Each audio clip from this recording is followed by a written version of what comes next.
The Riese underground sector. In 1944, deep beneath the Owl Mountains of Lower Silesia, forced laborers carved tunnels into solid rock under the supervision of the SS.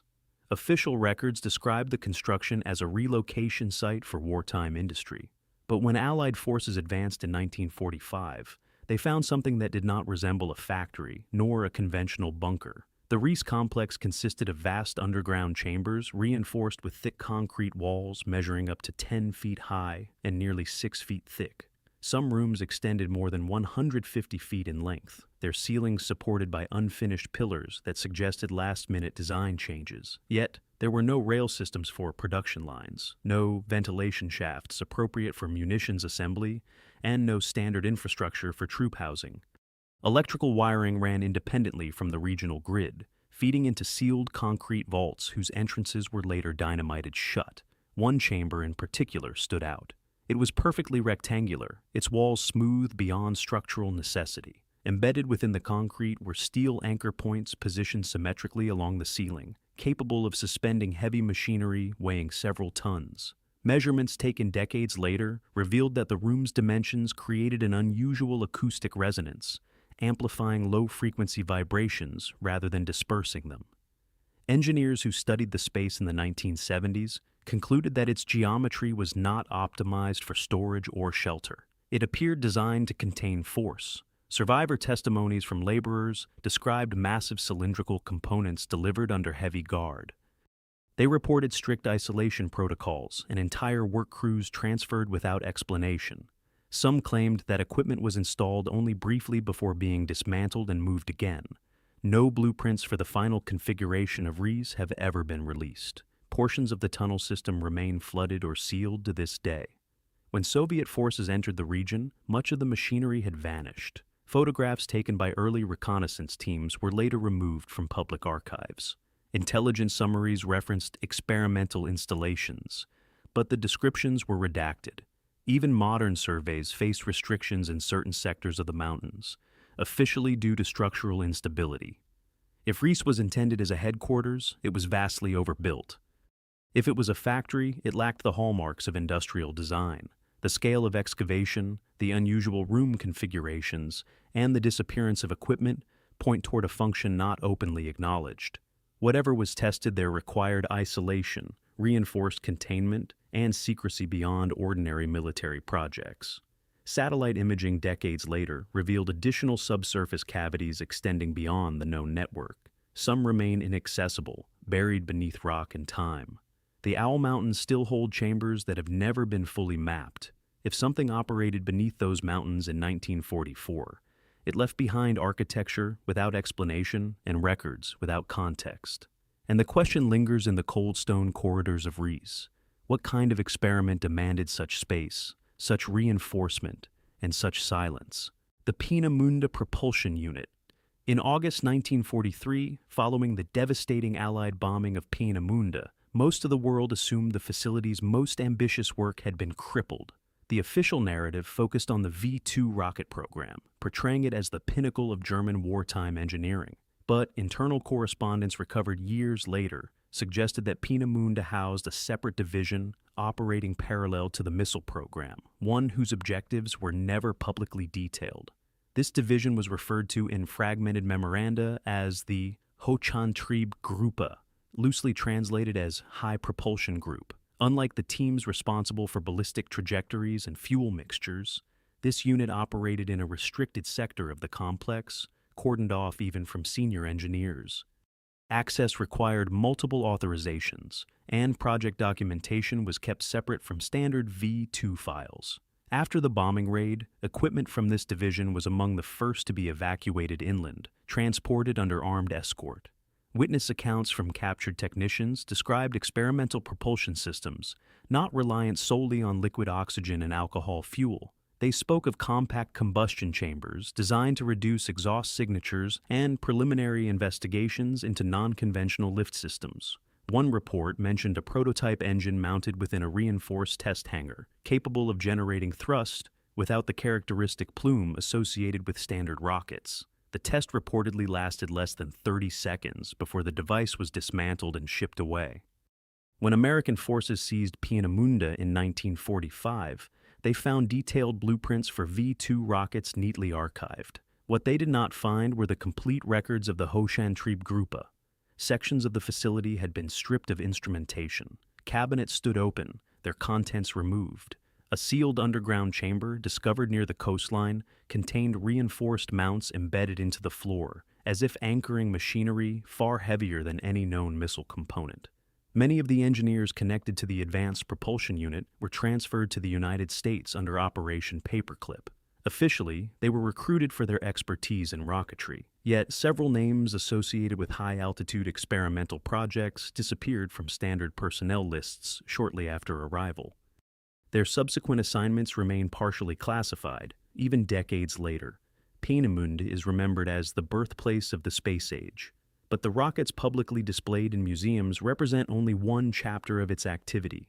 The existence of a separate propulsion division, shielded even from internal oversight, suggests that alternative systems were being explored in the shadows of the missile program. If those experiments were theoretical, their documentation would have remained academic. Instead, the records were extracted, the hardware relocated, and the personnel absorbed into post-war research initiatives. The transition was seamless, as though the project had not ended but simply changed flags. The launch pads of Peenemünde still face the Baltic Sea, silent monuments to the beginning of modern rocketry. But beneath the narrative of ballistic missiles lies another question. What propulsion system required removal before the Allies arrived, and why has its full design never resurfaced?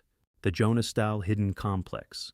In late 1944, construction intensified in a remote valley near the town of Arnstadt, Germany. Official documents labeled the project as an emergency headquarters complex, a fallback command center for the collapsing Reich. But when U.S. forces reached the Jonastal site in April 1945, they encountered something that did not fully align with a conventional military bunker. The tunnels carved into the hillside were reinforced with thick concrete arches and steel bracing designed to withstand sustained bombardment. Some corridors extended over 1,200 feet into solid rock, yet within the deeper sections of the complex were rooms that differed significantly from standard command infrastructure. These chambers were sealed behind reinforced doors, fitted with independent electrical circuits and insulated wiring separate from the main grid. One room, partially collapsed but still accessible, contained anchor bolts embedded into the floor in a symmetrical pattern. The bolts were spaced evenly, forming a circular layout approximately 18 feet in diameter. No desks, communication consoles, or mapping equipment were present. Instead, fragments of ceramic insulation and scorched metal brackets were found along the walls. Military engineers who surveyed the site noted that the room's configuration suggested the containment of machinery rather than personnel. These additional reports described ventilation shafts routed vertically through thick rock, yet terminating without visible surface outlets. This design would have allowed controlled airflow while preventing external detection. The air filtration units discovered nearby were oversized for a standard bunker population. Their capacity suggested the need to filter particulates or exhaust beyond ordinary human occupancy requirements. As the American Army advanced, construction ceased abruptly. Workers were dismissed, documentation was removed, and several tunnel entrances were deliberately sealed with explosives. When intelligence teams cataloged the site, references to experimental research areas were recorded but not detailed in public summaries. Subsequent archival releases decades later showed redacted sections labeled simply as technical installations. Jonastal has often been portrayed as a final refuge for leadership. But the architectural anomalies tell a different story. A command bunker does not require circular mounting arrays or reinforced containment rooms isolated from operational headquarters. The scale and configuration of certain chambers imply experimentation involving large, stationary equipment. Local residents reported unusual nighttime transport convoys during the final weeks before the war's end. Heavy crates were moved under armed guard. No inventory of these shipments survives. When Soviet forces later occupied nearby regions, parallel inquiries into similar underground sites were conducted, but results were never cross-referenced publicly. Today, parts of the Jonastal tunnels remain restricted due to safety concerns. The sealed chambers are officially considered unstable. Yet the deeper question remains unanswered. If Jonastal was solely a command center, why incorporate laboratory-like spaces designed to anchor and contain substantial machinery? The valley stands quiet now, its entrances partially obscured by vegetation. But beneath the hillside lies a network whose design exceeds the needs of strategic planning alone. And the absence of complete records leaves open a persistent uncertainty. Was Jonastal meant to direct the final phase of the war, or to test something that could alter it? The Fürstenberg Uranium Lab. In the winter of 1944, near the town of Fürstenberg along the Oder River, a restricted research zone operated under minimal public visibility. While the broader German nuclear program, known as Uran-Varen, has often been portrayed as fragmented and underfunded, scattered intelligence files suggest that certain experimental sites continued operating in isolation, even as the war collapsed around them. Fürstenberg was not publicly identified as a primary nuclear center. It did not possess the large reactors associated with post-war atomic development. Instead, it housed smaller, heavily guarded laboratory buildings connected by underground conduits. When Soviet forces advanced into the region in early 1945, they discovered partially dismantled centrifuge assemblies and graphite blocks stored in sealed containers. Several rooms had been stripped entirely, leaving only bolt impressions in the floors where equipment once stood. Recovered field reports described unusual shielding materials lining specific laboratory walls. Lead plates measuring nearly 3 inches thick were installed behind interior partitions, far exceeding what would be required for conventional chemical research. Radiation detection instruments carried by reconnaissance units registered elevated readings within certain chambers, even weeks after abandonment. The most intriguing anomaly concerned documentation.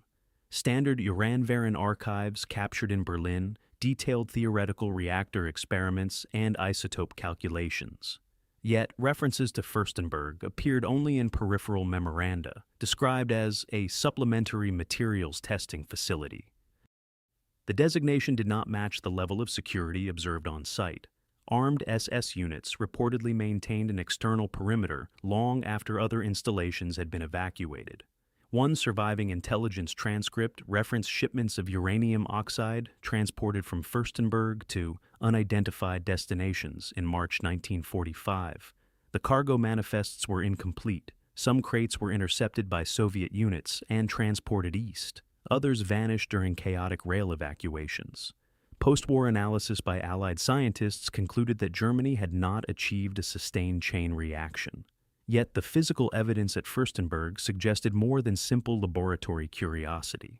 The presence of advanced enrichment components, shielded chambers, and last-minute equipment removals implies that experimentation had progressed further than widely acknowledged.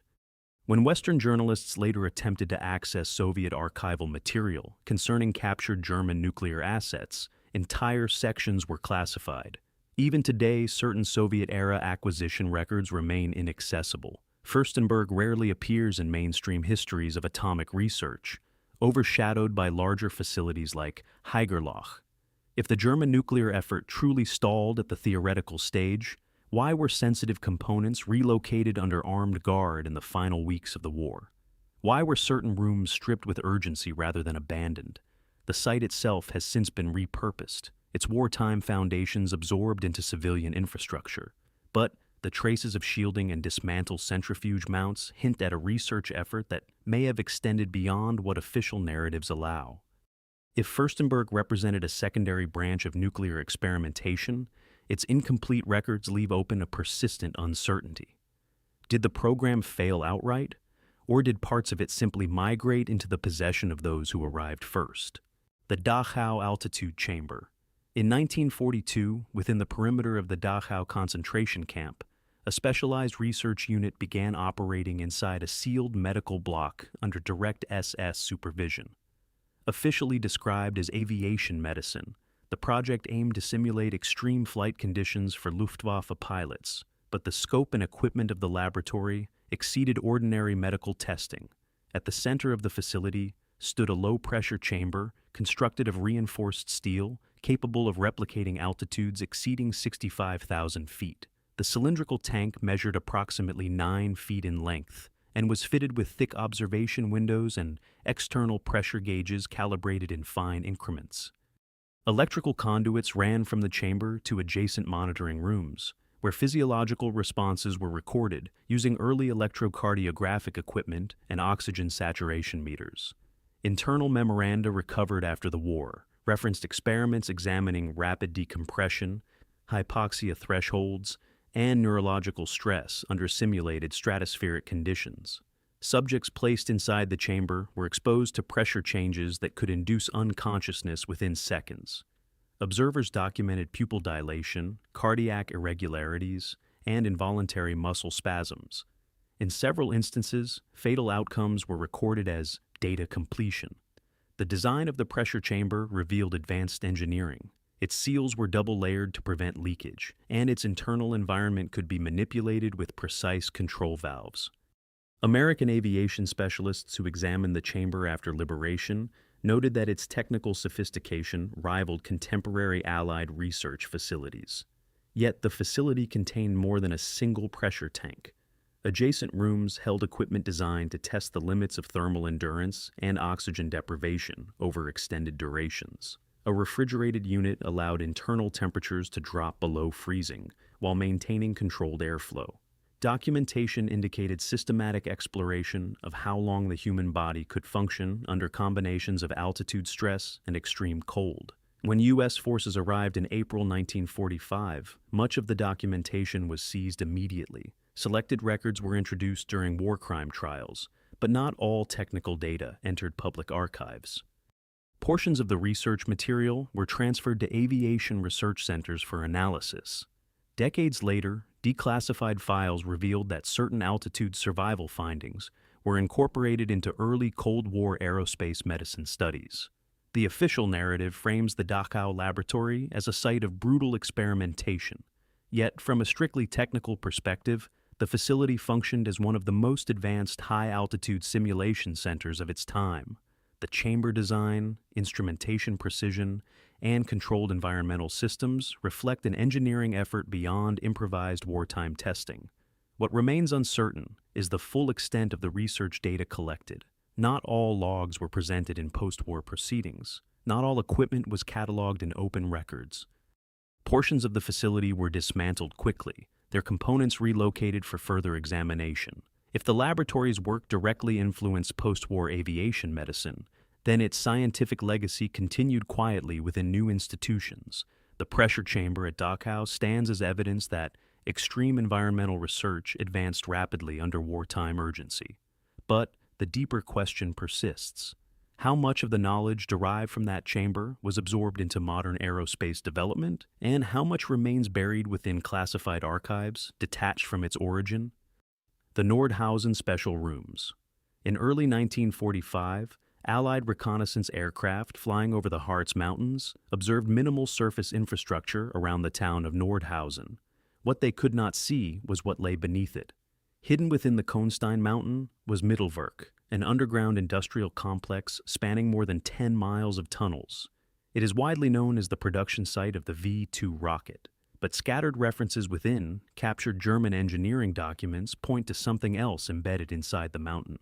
Designated only as Wissenschaftliche Sonderräume, or scientific special rooms.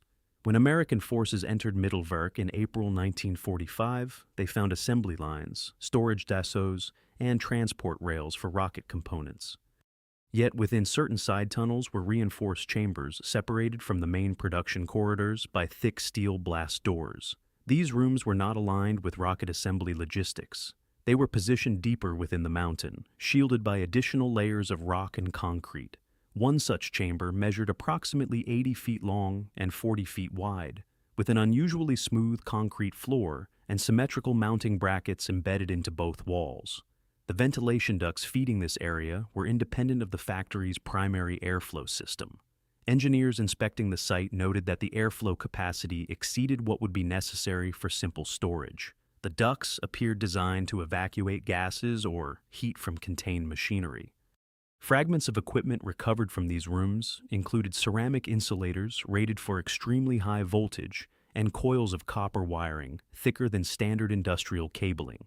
A partially dismantled transformer assembly was found nearby, capable of stepping up electrical current far beyond the needs of ordinary factory lighting. No documentation tied these components directly to rocket assembly. Captured technicians, questioned after the war, acknowledged the existence of restricted research areas within Mittelwerk, but claimed they had no access to them. One report described a section where entry required authorization beyond the standard engineering staff, overseen by personnel not directly affiliated with the V2 program. The exact purpose of these areas was not detailed in surviving interrogation summaries.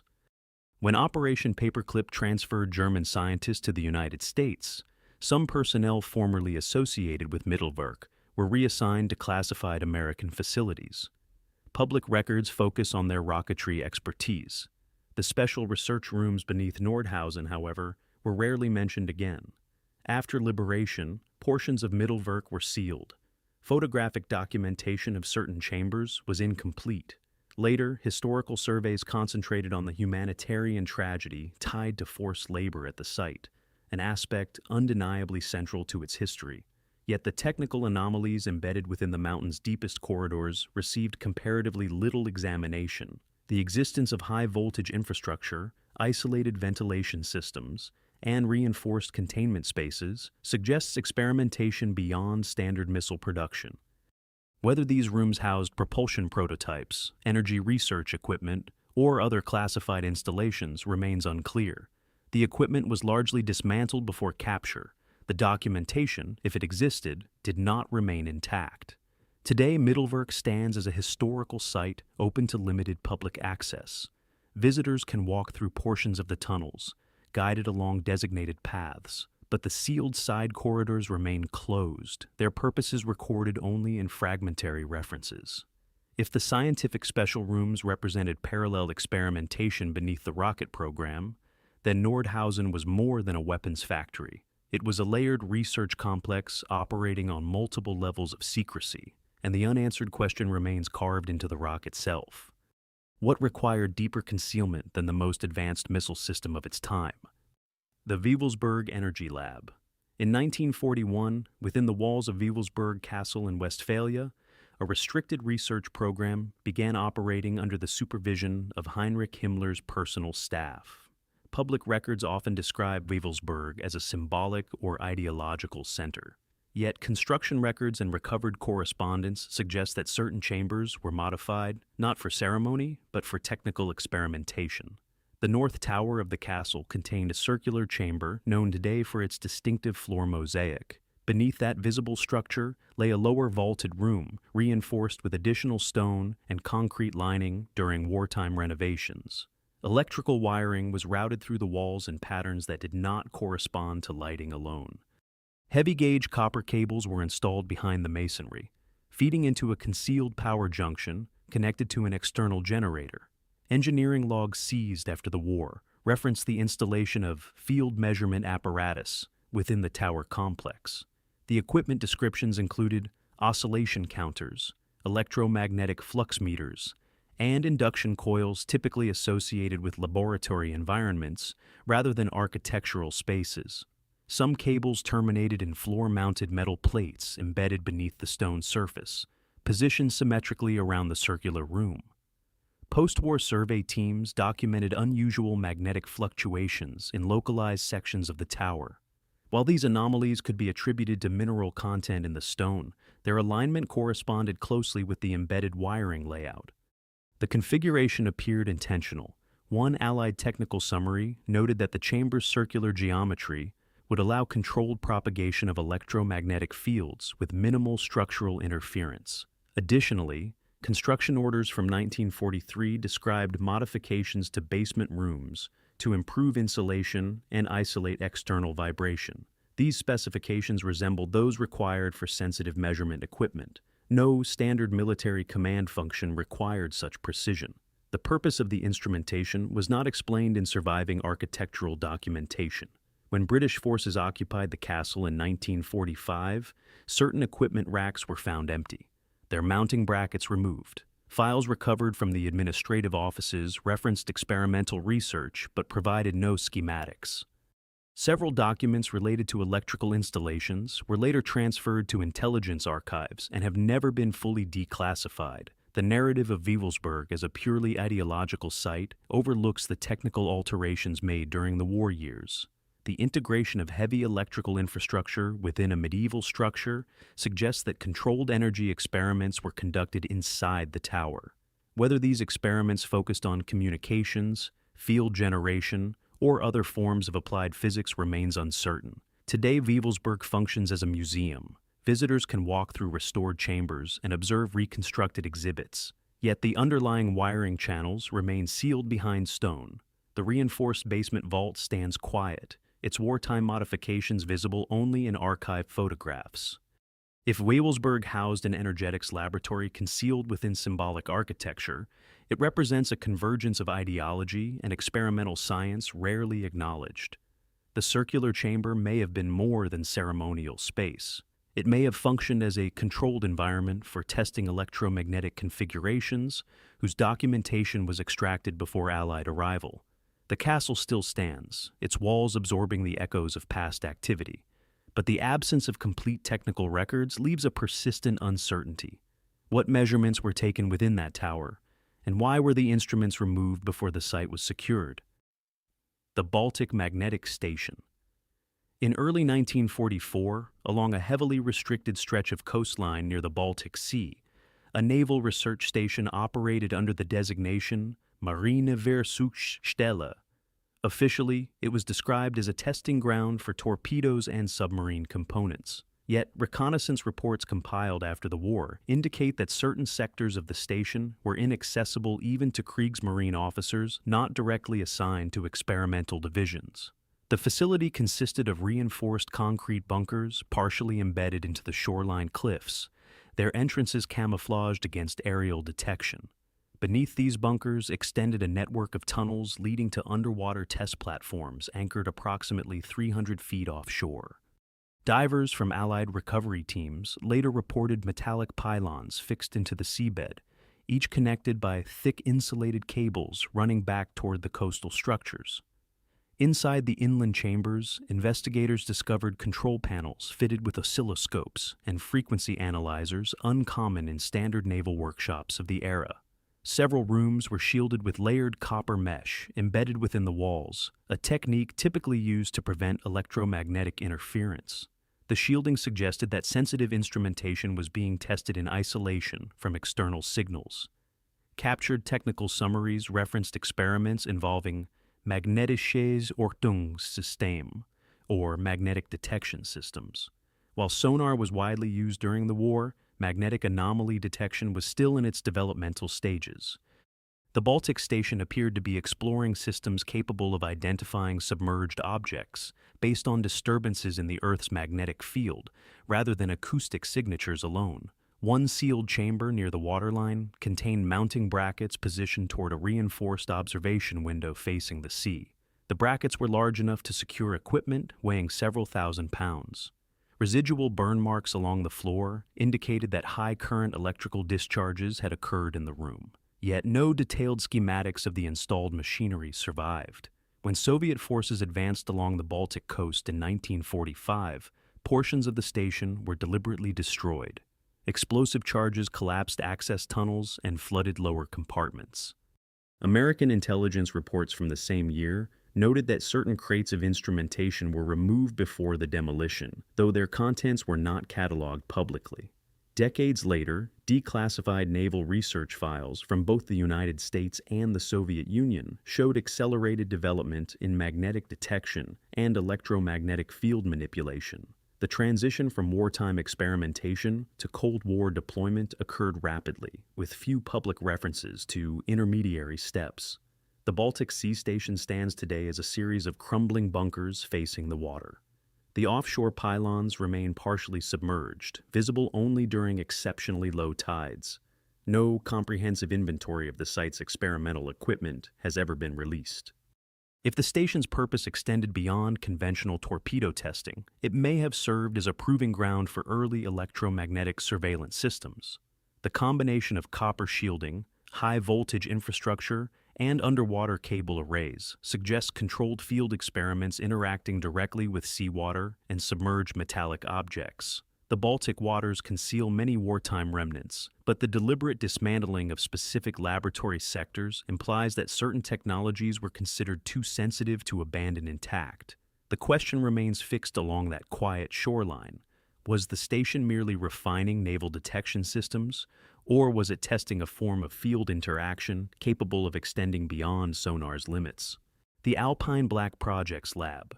In January 1945, as Allied forces closed in from both east and west, intelligence reports began referencing a final defensive concept known as the Alpine Fortress. Publicly, it was described as a last-stand military redoubt hidden within the Bavarian and Austrian Alps. Yet, reconnaissance units moving through southern Germany encountered not massive troop concentrations, but scattered research convoys heading into the mountains. Rail lines feeding into Alpine tunnels showed signs of heavy transport activity during the final weeks of the war. Freight manifests, where they survived, listed machinery components and laboratory equipment rather than artillery. Witnesses in small mountain villages reported armored trucks arriving at night, unloading sealed crates into concealed tunnel entrances reinforced with fresh concrete. One partially completed tunnel near Berchtesgaden extended nearly 800 feet into the mountainside. Its interior revealed partitioned chambers separated by thick steel doors. Unlike typical ammunition depots, these rooms contained ceramic insulators fixed to wall brackets and reinforced flooring designed to stabilize heavy equipment. Power cables routed through insulated conduits connected to generators hidden deeper within the rock. U.S. troops who inspected certain Alpine sites documented laboratory benches secured to the floor and remnants of experimental apparatus dismantled hastily.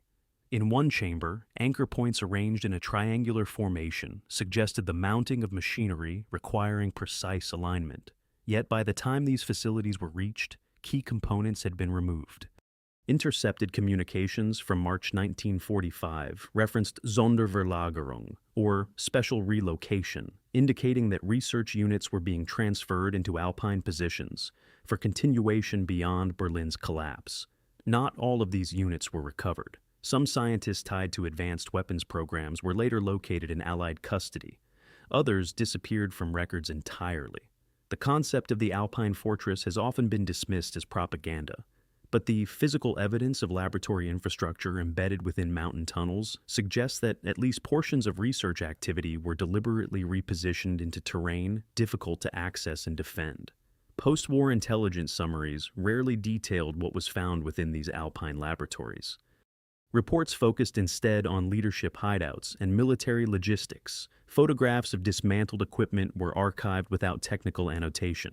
In some cases, entire tunnel complexes were sealed after brief inspection. The Alps provided natural shielding against aerial detection and offered extensive subterranean space for concealment. The timing of equipment transfers, coinciding precisely with the fall of major research centers, suggests coordination rather than panic. If the Alpine fortress served primarily as a refuge for research projects rather than troops, it reframes the narrative of the war's final months. The effort to relocate scientific assets indicates a priority placed on preserving knowledge over territory. The mountains remain dotted with sealed entrances and collapsed tunnels, many never fully explored. What passed through those corridors in the final weeks remains largely undocumented, and the question lingers among the high ridges. Were those Alpine laboratories meant to defend the Reich, or to ensure that certain experiments survived its defeat? The Königsberg Field Lab. In February 1945, as Soviet artillery closed in on East Prussia, fragments of intelligence began surfacing about a research station operating on the outskirts of Königsberg. Unlike larger industrial complexes, this installation was discreet, registered under a civilian research designation tied loosely to meteorological studies. But when Red Army units entered the city in April, they encountered a laboratory facility whose equipment did not match weather instrumentation. The site was partially damaged during the assault, yet one reinforced hall remained intact. Within it stood a cylindrical framework nearly 15 feet tall, anchored into a circular concrete base. The structure's interior mounting brackets suggested that a heavy core component had been removed shortly before the city's fall. Surrounding the cylinder were control consoles wired to oscillation meters and frequency dials calibrated beyond standard industrial ranges. Recovered field notes described unusual magnetic disturbances in the area, even after the primary machinery had been dismantled. Soviet technicians reported compass deviation inside the hull and intermittent interference with radio equipment. One document referenced field displacement experiments conducted under high-energy input, though the exact meaning of the term was not clarified. The facility's power infrastructure was disproportionate to its stated function.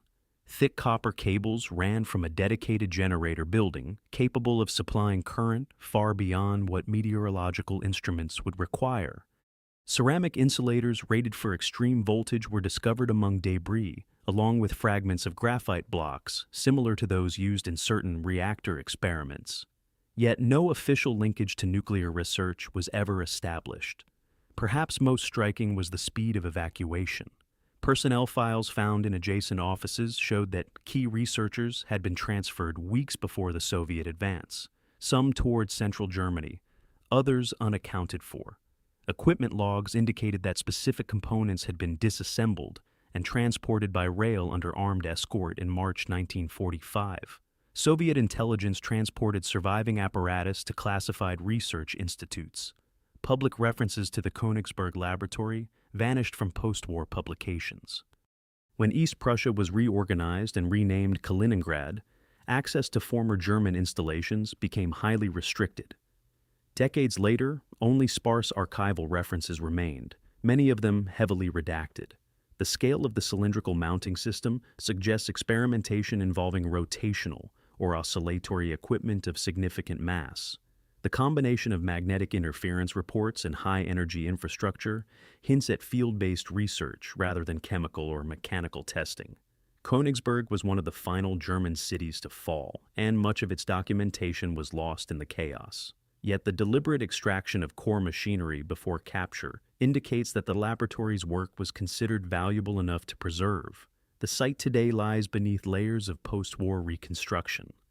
No visible trace of the original structure remains, but the abrupt disappearance of equipment, the incomplete personnel records, and the classified fate of transported apparatus leave open a persistent uncertainty. If the Königsberg Laboratory was exploring experimental physics beyond conventional applications, then its research did not end with the city's destruction. It simply moved elsewhere. The Evacuation Research Convoys.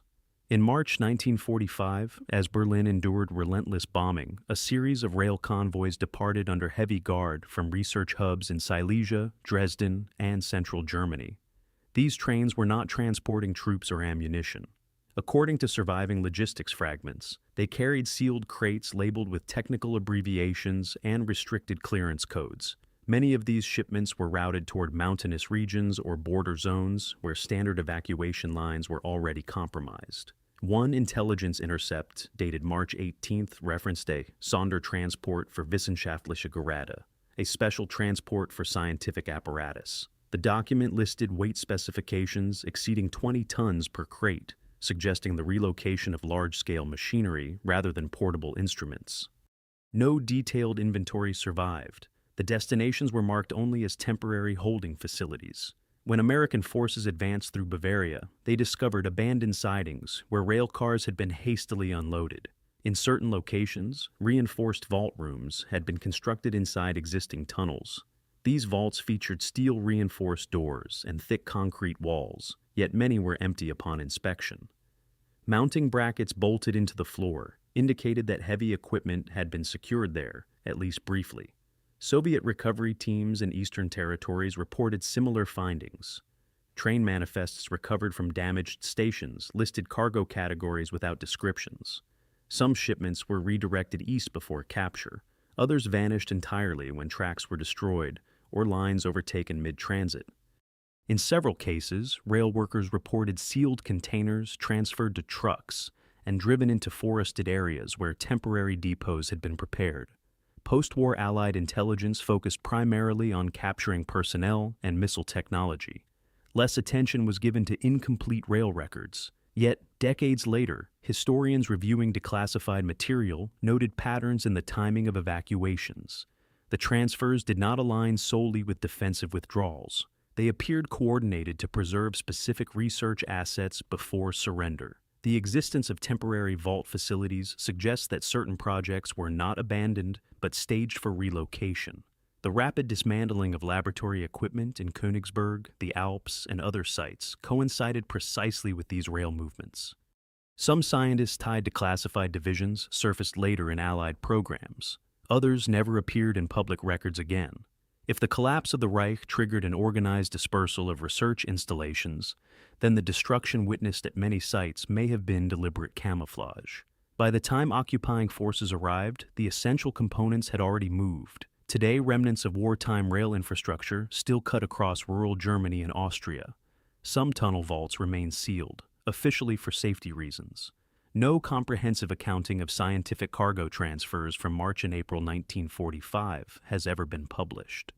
The convoys left behind fragments of paperwork and empty mounting brackets, but the machinery they carried and the research they embodied did not simply vanish into chaos. They were directed somewhere, and the question remains suspended in the silence of abandoned rail lines. Were those transfers acts of desperation, or the final stage of a calculated preservation plan?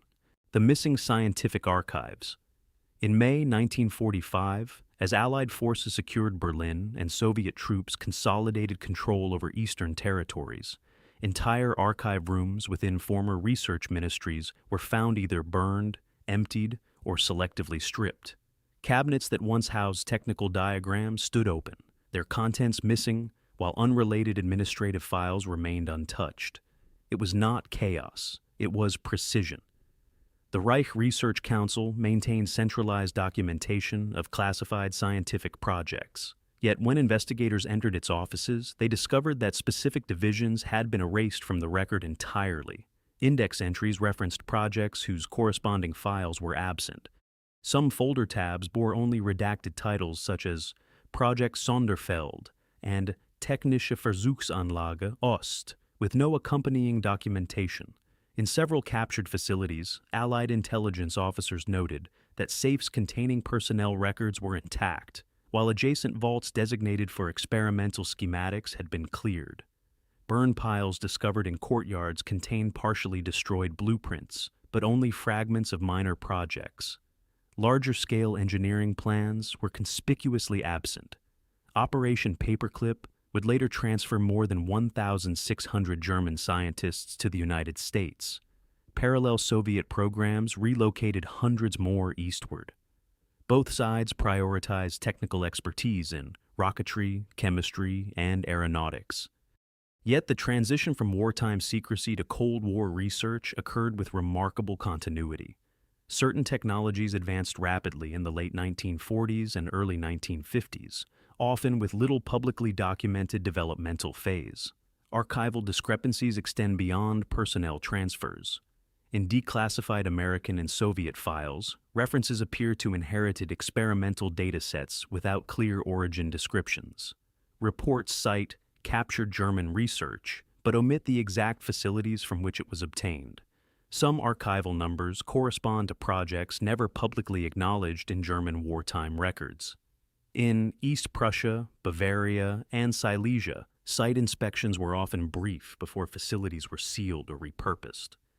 Technical archives transported by rail were cataloged in provisional inventories, yet several entries were later marked as inaccessible due to classification restrictions. Even decades later, requests for complete wartime scientific documentation frequently return incomplete responses.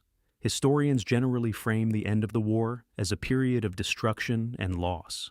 Yet the pattern of selective removal suggests that not all knowledge perished in the collapse. Some files were deliberately extracted, others were relocated into new bureaucracies under different flags. The destruction of laboratories often coincided with the preservation of personnel and portable documentation. It is possible that the architectural shells were sacrificed while intellectual capital was secured.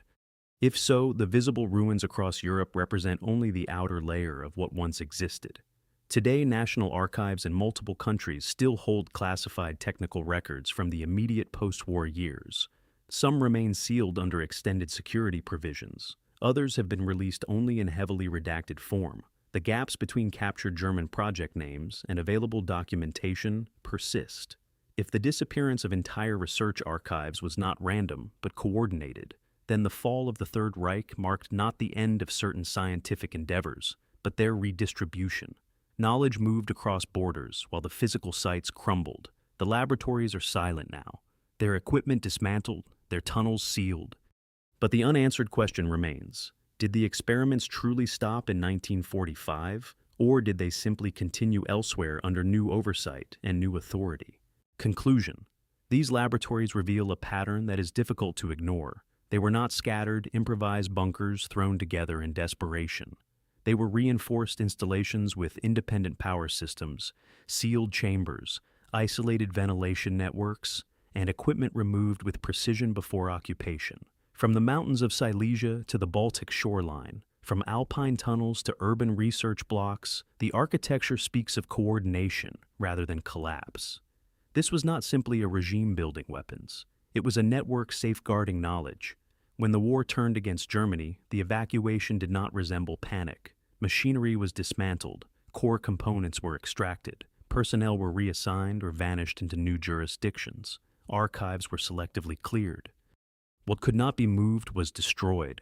What could be moved was transferred. The suppression that followed did not always involve overt secrecy.